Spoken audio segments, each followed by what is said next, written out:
Rita Eka Ervianti dengan NIM 2165-1214005 dari Prodi Sistem Informasi 2021A. Pada kesempatan kali ini, saya akan membahas mengenai materi algoritma penjadwalan SRF atau Scheduler Rhyming First, sekaligus untuk memenuhi tugas dari Bapak Agus Prihanto, ST Eskov, selaku dosen mata kuliah Sistem Informasi. Untuk materi pertama yaitu penjadwalan proses. Nah, kira-kira apa sih yang dimaksud dengan penjadwalan proses? Penjadwalan proses sendiri yaitu kumpulan kebijaksanaan dan mekanisme di sistem operasi yang berkaitan dengan urutan kerja yang dilakukan sistem komputer. Penjadwalan sendiri bertugas untuk memutuskan proses yang sedang berjalan, kapan dan berapa lama waktu proses berjalan. Penjadwalan adalah proses untuk melakukan tugas dengan menggunakan sumber-sumber yang tersedia pada waktu yang telah ditetapkan menurut Becker pada tahun 1974.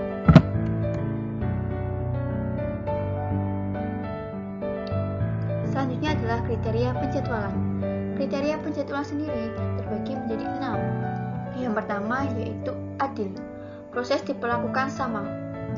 Proses-proses yang diperlakukan sama yaitu mendapatkan jatah waktu pemrosesan yang sama dan tidak ada pemrosesan yang tidak kebagian layanan pemrosesan. Kemudian yang kedua yaitu efisiensi. Efisiensi sendiri yaitu waktu proses dihitung dengan perbandingan rasio, di mana sasaran penjadwalannya menjaga agar pemrosesan tetap dalam keadaan sibuk sehingga efisiensi mencapai maksimum. Sibuk di sini yaitu pemrosesan tidak menganggur, termasuk waktu yang dihabiskan untuk mengeksekusi program pemakaian dan SO. Kemudian yang ketiga yaitu response time. Response time sendiri dibagi menjadi 2, yaitu sistem interaktif. Adalah waktu yang dihabiskan dari satu karakter terakhir dari perintah dimaksudkan sampai hasil pertama muncul di layar terminal, disebut terminal response time. Kemudian sistem real time. Sistem real time sendiri adalah waktu dari saat kejadian internal maupun eksternal sampai instruksi pertama rutin layanan yang dimaksud dieksekusi, disebut event response time. Kemudian yang kelima ada turnaround. Waktu yang dihabiskan dari saat program dimulai sampai ke sistem sampai proses diselesaikan sistem. Waktu yang dimaksud adalah waktu yang dihabiskan di dalam sistem. Untuk true rock time sendiri yaitu waktu eksekusi ditambah waktu menunggu. Sasaran penjadwalannya adalah meminimalkan true runtime. Kemudian yang keenam adalah throughput, jumlah proses yang dapat diselesaikan dalam satuan waktu. Sasaran penjadwalannya adalah memaksimalkan jumlah job yang diproses per satuan interval waktu. Lebih tinggi angka throughputnya, lebih banyak kerja yang dilakukan oleh sistem. Selanjutnya yaitu strategi penjadwalan. Untuk strategi penjadwalan sendiri dibagi menjadi 2. Yang pertama yaitu non-preemptive dan preemptive. Non-preemptive di sini yaitu proses diberikan jatah waktu oleh pemroses, maka pemroses tidak dapat diambil alih oleh proses lainnya sampai proses itu selesai. Nah, untuk primitif sendiri, proses diberikan jatah waktu oleh pemroses, maka pemroses dapat diambil alih oleh proses lain, sehingga proses disela sebelum selesai dan harus dilanjutkan menunggu jatah waktu pemrosesan tiba kembali pada proses itu. Nah, untuk selanjutnya yaitu SRF, Scheduler Rhyming First.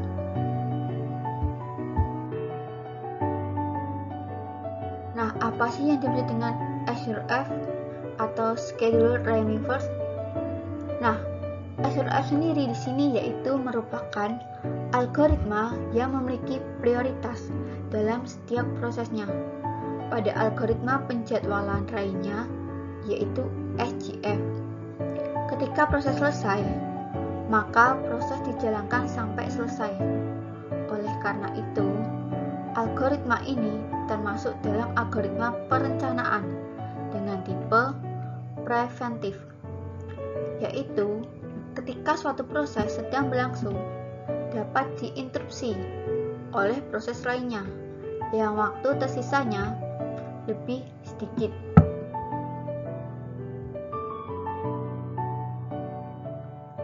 Selanjutnya yaitu kelemahan schedule removers atau SRF. Kelemahan yang pertama yaitu mempunyai overhead lebih besar dibandingkan SGF. SRF sendiri perlu penyimpanan waktu layanan yang telah dihabiskan job dan kadang-kadang harus menangani peralihan. Kelemahan yang kedua, tibanya proses-proses kecil akan segera dijalankan. Kelemahan yang ketiga, pekerjaan yang lebih lama, berarti waktu tunggu yang lebih lama dan variasi dari SGF. Kemudian kelemahan yang keempat, SRF sendiri harus menghemat waktu pada layanan yang hilang. Peningkatan biaya secara teori, SRF sendiri memberikan penundaan minimal, tetapi karena pembengkakan biaya, SFG dapat memberikan kinerja yang lebih baik daripada SRF dalam situasi tertentu.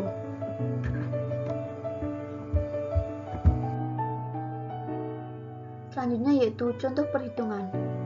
Hitunglah average waiting time dengan algoritma penjadwalan SRTF dari tabel. Nah, di sini sudah terdiri dari 3 tabel. Yang pertama yaitu proses ID, arrival times, dan burst time. Proses ID untuk P1 terdiri dari arrival times 0, burst time 10. Untuk proses ID P2 ada arrival times 3, burst time-nya 6. Untuk proses ID P3 ada arrival times 7, burst time 12. Untuk proses ID P4 arrival time 9, burst time-nya 8. Untuk proses ID P5 arrival time-nya 10, burst time-nya 6.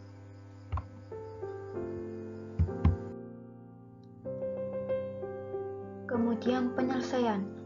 Penyelesaian yang pertama dilakukan sama seperti postingan sebelumnya, yaitu membuat Gantt chart seperti gambar berikut. Kemudian yang kedua, di sini dijelaskan bagaimana Gantt chart-nya bisa seperti di atas, seperti gambar berikut. Nah, untuk penjelasannya sendiri, ketika CPU tidak melakukan apa-apa, dating P1 untuk meminta diproses, di mana P1 membutuhkan waktu 10 untuk menyelesaikan seluruh prosesnya. Kemudian, tetapi P1 baru dikerjakan sejumlah 3, sudah datang P2 yang ingin diproses.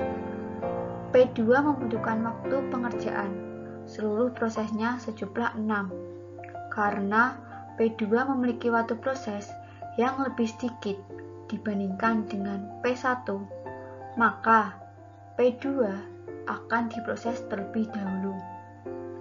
Pada saat P2 sedang diproses, pada titik ke-7 datang P3 yang mempunyai waktu penyelesaian seluruh prosesnya sejumlah 12. Pada waktu bersamaan, P1 yang berjumlah 7 dan P2 yang berjumlah 2 sedang menunggu. CPU kemudian melakukan pengecekan terhadap ketiga proses tersebut yang memiliki waktu tunggu yang paling sedikit, yaitu P2. Maka P2 akan dikerjakan sampai selesai, yaitu pada titik 9. Di titik 9, P2 sudah selesai diproses. Maka pada saat ini CPU akan melakukan pengecekan kembali terhadap proses yang dikerjakan. Pada titik 9 sudah ada P1 yang mempunyai waktu pengerjaan 7 dan P3 mempunyai waktu pengerjaan 12. Namun pada saat bersamaan datang P4 yang mempunyai waktu pemrosesan 8. Setelah melakukan pengecekan dari 3 proses tersebut, CPU memutuskan bahwa yang akan dikerjakan pada titik 9 yaitu P1. Hal ini dikarenakan P1 memiliki waktu pemrosesan paling sedikit dibandingkan ketiga proses tersebut.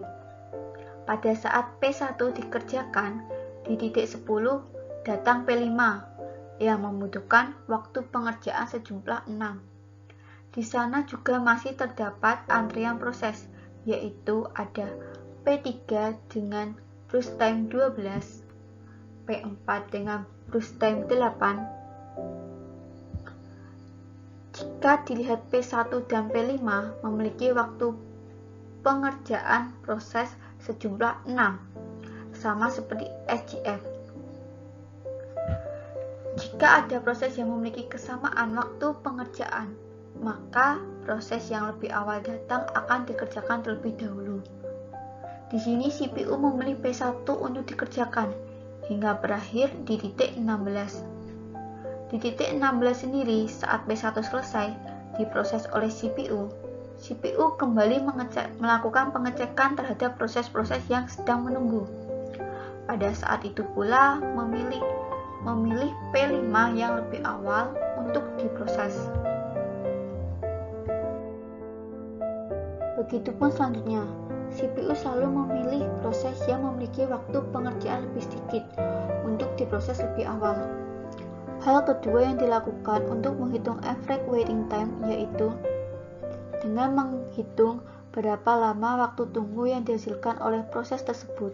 Untuk menghitungnya dapat dilakukan dengan cara mengurangkan waktu eksekusi dengan waktu datang.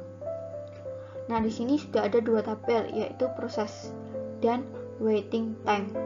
Untuk proses P1 dengan waiting time 0 dikurangi 0 ditambah 9 dikurangi 3 sama dengan 6.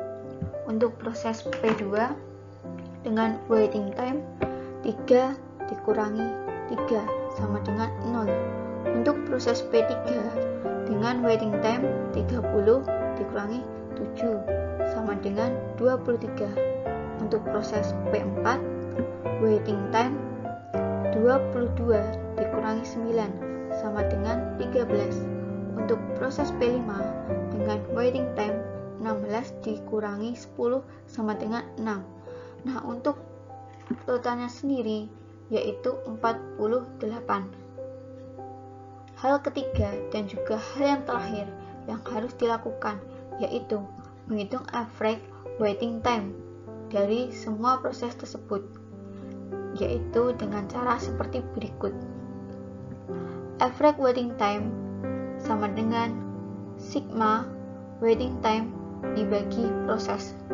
Nah, di sini sigma waiting time-nya sendiri berjumlah 48, sedangkan untuk prosesnya berjumlah 5. Jadi 48 dibagi 5 sama dengan 9,6 ms. Untuk selanjutnya yaitu contoh implementasi SRF. Nah, selanjutnya yaitu contoh implementasi SRF dalam kehidupan sehari-hari seperti warung makan. Diilustrasikan terdapat 3 pembeli. Pembeli pertama tersebut memesan makanan. Otomatis pemilik warung membuatkan makanan kepada pembeli pertama tersebut. Sedangkan pembeli kedua membeli makanan dan minuman. Otomatis pembeli kedua tersebut harus mengantri terlebih dahulu. Namun di saat pembuatan makanan untuk pembeli pertama, ada pembeli ketiga datang yang hanya membeli minuman, sehingga pemilik warung yang sedang memproses pembuatan makanan untuk pembeli pertama tadi akan menjeda dan kemudian memproses minuman untuk pembeli ketiga yang baru datang. Dan apabila proses pembuatan minuman sudah selesai, pemilik warung melanjutkan proses pembuatan makanan yang sempat tersedia tadi.